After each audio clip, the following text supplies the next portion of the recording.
What if I told you that two guys who couldn't afford their rent ended up building a company worth more than Hilton, Marriott, and Hyatt combined, and they did it by convincing millions of people to do something their parents warned them never to do, let complete strangers sleep in their homes? Welcome back to the channel. Today we're diving into one of Silicon Valley's most insane success stories, how Brian Chesky went from selling Obama-themed cereal boxes for $40 just to survive to building Airbnb, a $75 billion empire that changed how the entire world travels. Buckle up, because this story has everything: 20 investor rejections, a company threatening crisis, and a business strategy so crazy. In October 2007, two broke designers in San Francisco couldn't afford their rent. They had just quit their jobs, their third roommate had moved out, and rent was due in a week. What they did next would eventually reshape how billions of people travel around the world. Brian Chesky and his roommate Joe Gebbia noticed something interesting. A major design conference was coming to San Francisco, and every hotel room in the city was booked solid. They looked around their apartment and had an idea that seemed absolutely ridiculous at the time.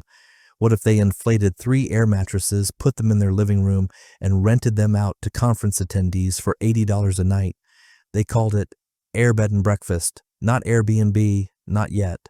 Just 3 air mattresses and the promise of homemade breakfast. Within days, they had 3 guests sleeping in their apartment: a 45-year-old father from Utah, a 35-year-old woman from Boston, a 30-year-old guy from India. Complete strangers, sleeping feet away from them. That weekend, they made $1,000. But more importantly, Chesky discovered something profound.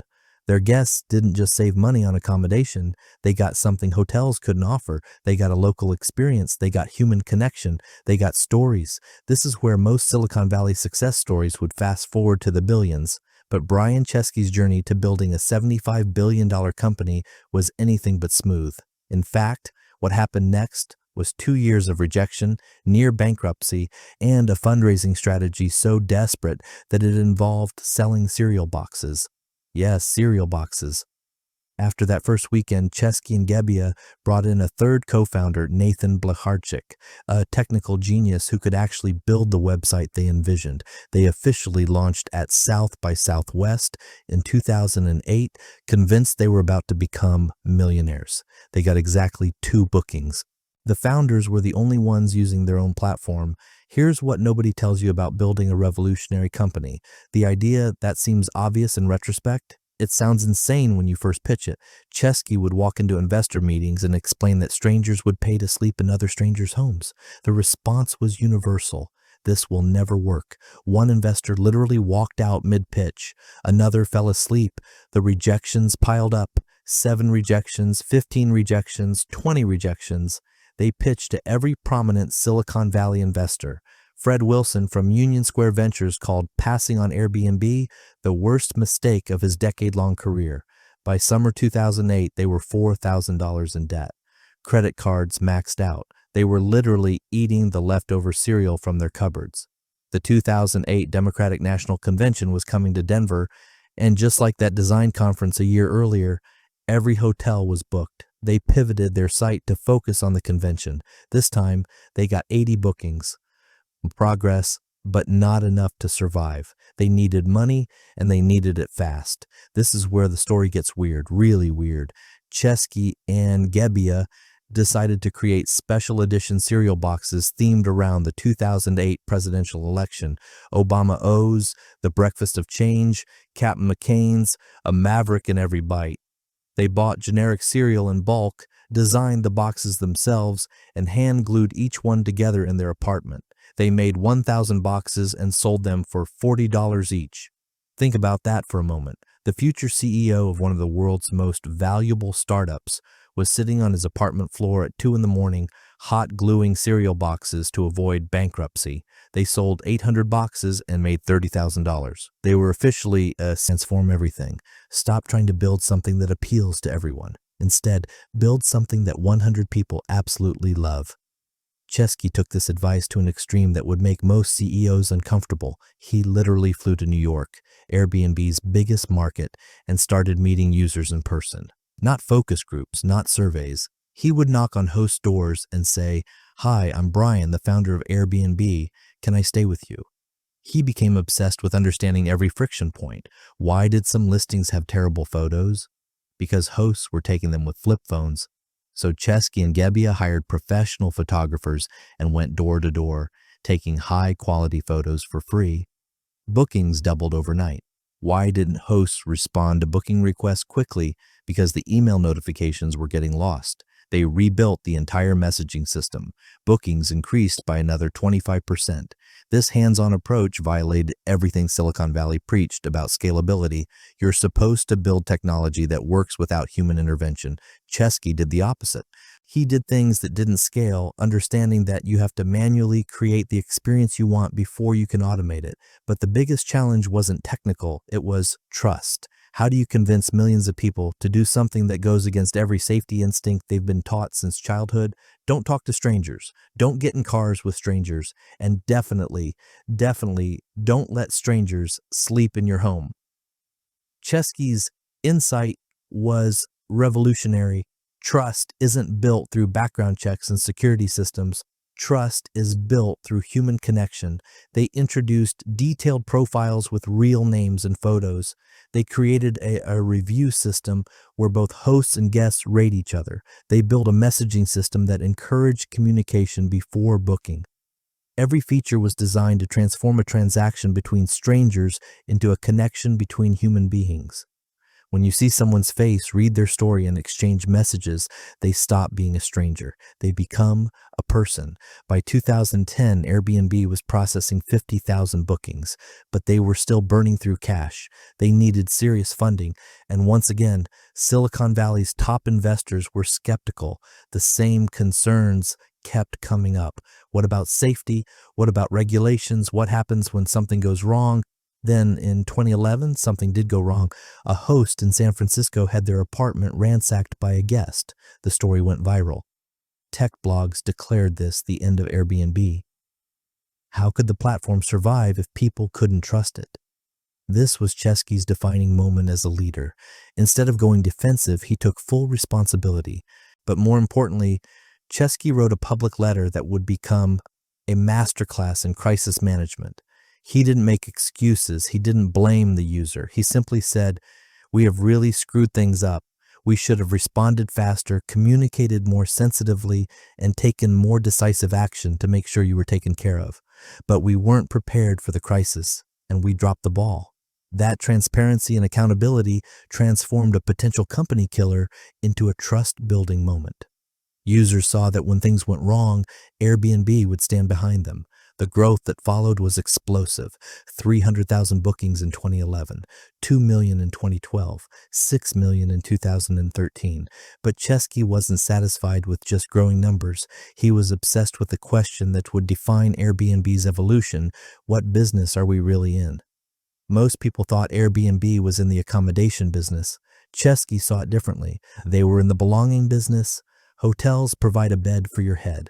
Airbnb was selling the promise that you could belong anywhere in the world. This shift in thinking changed everything. They stopped comparing themselves to hotels and started thinking about the entire travel experience. Why do people travel? Not just for a place to sleep, but for experiences, connections, and transformation. In 2016, Chesky announced Airbnb experiences, allowing locals to host activities, not just accommodations. Want to learn pasta making from an Italian grandmother? Train with a champion marathoner in Kenya? Go truffle hunting in France? Airbnb would connect you with locals who could provide experiences no tour company could match. The pandemic of 2020 should have destroyed Airbnb. Travel stopped overnight, bookings evaporated, the company lost 80% of its business in 8 weeks. Chesky had to lay off 25% of his workforce, one of the most painful decisions of his life. But once again, crisis became opportunity. Chesky noticed something interesting in the data. People weren't traveling for a vacation, but they were traveling. They were working remotely from different cities, staying for weeks or months instead of days. Travel wasn't just changing. The very concept of living and working was being revolutionized. Airbnb pivoted faster than any company of its size had ever pivoted. They redesigned the entire platform for long-term stays. They introduced flexible search, letting people explore without fixed dates or destinations. They created categories that helped digital nomads find homes with good Wi-Fi and workspaces. When Airbnb went public in December 2020, in the middle of a global pandemic that had devastated the travel industry, it was valued at $75 billion. More than Marriott, Hilton, and Hyatt combined. The two guys who couldn't afford rent 13 years earlier were now worth billions. But here's what's remarkable about Brian Chesky's story. It's not about the money. It's not even about the valuation. It's about what happens when you refuse to accept the status quo. Every investor who rejected Airbnb wasn't wrong based on the information they had. The idea of strangers staying in each other's homes did sound crazy. The regulatory challenges were real. The trust issues were legitimate. But Chesky understood something they didn't. The biggest opportunities lie in solving problems that seem impossible. Think about the cereal boxes. Most people would be embarrassed to admit they funded their tech startup by selling $40 cereal. Chesky tells that story proudly because it represents everything Airbnb stands for: resourcefulness, creativity, the willingness to do whatever it takes. When young entrepreneurs ask Chesky for advice, he doesn't talk about raising capital or growth hacking. He talks about something much simpler: create something so good that people tell their friends about it. That's it. That's the entire strategy. It sounds naive until you realize that's exactly how Airbnb grew, not through massive advertising campaigns, but through millions of guests having experiences so remarkable that they couldn't help but share them. Every satisfied customer became a marketer. Every amazing stay became a story. The lesson of Brian Chesky's journey isn't that you should start renting out air mattresses. It's that the best businesses don't just solve problems. They reimagine what's possible. Hotels had existed for centuries. The idea that they were the only option for travelers was so ingrained that nobody questioned it until Chesky did. Today, Airbnb has fundamentally changed how we think about travel, community, and belonging. Cities around the world are grappling with how to regulate it. Traditional hotels are scrambling to compete with it. An entire generation now considers staying in someone's home as normal as booking a hotel. But perhaps the most profound impact is something harder to measure. Millions of people around the world have opened their homes to strangers and discovered that the world is less scary and more connected than they thought. Borders feel less rigid when you've had breakfast with a family in Tokyo or shared wine with a host in Paris. That's the real revolution Brian Chesky started, not just a platform for booking accommodations, but a fundamental shift in how we see each other. In a world that often feels divided, Airbnb proved that most people, given the chance, will choose connection over isolation, trust over fear, and belonging over separation. The broke designer who started by inflating air mattresses didn't just build a $75 billion company. He proved that the most powerful force in business isn't technology or capital. It's the simple human desire to belong. And that journey from 0 to billion started with just 3 air mattresses and a belief that strangers could become friends. Sometimes the craziest ideas are the ones that change the world.